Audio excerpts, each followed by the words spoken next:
अब गधे घोड़े तबई मौत मरते थे तो ये मुर्दा ज़मीर परिंदे ही चंद मिनटों में इनका मुर्दा गोश्त चित कर जाया करते थे, मगर अब तो गिद्धों का काम इंसान कर रहा है। यानी पूरे पाकिस्तान में गधों का गोश्त बड़ी मरगूब दिल से खाया जाता है।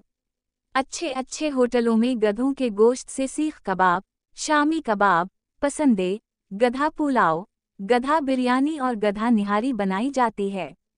ऐसा मालूम होता है कि गाय भैंस और बकरे की वक़्त तो अब गई। हमें यकीन है भारत वाले बड़े खुश हुए होंगे कि अब गौ माता की बजाय आने वाले सालों में वहाँ भी गधा पार्टी हुआ करेगी। वहाँ गधे को भगवान नहीं माना जाता।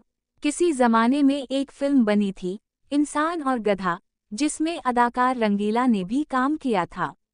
मगर हमें यकीन है आज भी इंसान और गधे का चोली दामन का साथ है। इंतखाबात हों या कोई और कौमी मसला, गधों के बगैर पाया तकमील नहीं हो सकता। अक्सर औकात गधे वोट भी डाल दिया करते